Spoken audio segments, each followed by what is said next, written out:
കുറെ പേർക്ക് love language touch ഉണ്ട്. ആ സമയത്ത് മുട്ടി നടക്കാൻ എല്ലാവർക്കും ഭയങ്കര ഇഷ്ടമാണ്. കല്യാണം കഴിഞ്ഞ് കുറച്ചാൾ കഴിയുമ്പോൾ എത്ര അകന്ന് നടക്കാവോ അത്ര അകന്ന് നടക്കും കഴിയുമ്പോ. ഓക്കെ, അപ്പൊ ടച്ച് ഉണ്ട്. പിന്നെ മെയിൻലി അതാണ് കുട്ടികളെ കാണാറ്. പണ്ടത്തെ ഇതിൽ എങ്ങനെയാന്ന് വെച്ച് കഴിഞ്ഞാല് കേട്ടിട്ടുണ്ടോ ഈ first base, second base, third base എന്ന് രാം കേട്ടിട്ടുണ്ടോ? വെസ്റ്റേൺ വേൾഡിൽ യൂസ് ചെയ്യുന്ന ഒരു ലാംഗ്വേജാ. ഫസ്റ്റ് ബേസ് എത്തി, സെക്കൻഡ് ബേസ്, തേർഡ്. ഇവിടെ കുറവാ. അതിലെങ്ങനെയാ വെച്ചാൽ ഫസ്റ്റ് ബേസ് എന്ന് പറഞ്ഞു കഴിഞ്ഞാൽ നമ്മൾ ഇതുപോലെ ഇങ്ങനെ കുറച്ച് മിണ്ടണതും ഇതൊക്കെയാണ്. സെക്കൻഡ് ബേസ് വേസ്റ്റിന് മോൾ അല്ലെങ്കിൽ ഫേസിലെ ടച്ചിങ്ങും കൈ ഹോൾഡിങ് ഹാൻഡ്സ് ഒക്കെയാണ് ഫസ്റ്റ് ബേസ് എന്ന്. വെസ്റ്റേണിൽ ഇതാട്ടോ, അതും പണ്ടത്തെ ഇപ്പം മാറി. പിന്നെ സെക്കൻഡ് ബേസ് അവർ ഉദ്ദേശിക്കുന്ന touching above the waste, third എന്ന് പറയുമ്പോൾ ബിലോ ദ വേസ്റ്റ്, ഫോർത്ത് എന്ന് ജനറലി അവർ ഉദ്ദേശിക്കുന്നത് പ്രോപ്പർ സെക്ഷൽ ഇന്റർകോഴ്സ് എന്നാണ്.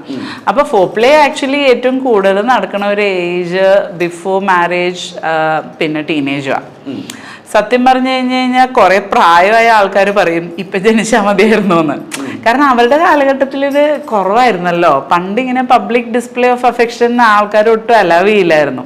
ഇപ്പോഴും മോറൽ പോലീസിങ് ഉണ്ട്, എന്നാലും കുറവാ. ഇപ്പൊ നമുക്ക് നിറയെ കാണാം, പ്രത്യേകിച്ച് സിറ്റീസിലൊക്കെ ഇഷ്ടം പോലെ, നമ്മുടെ നാട്ടിൽ തന്നെ ഇഷ്ടം പോലെ കാണാം.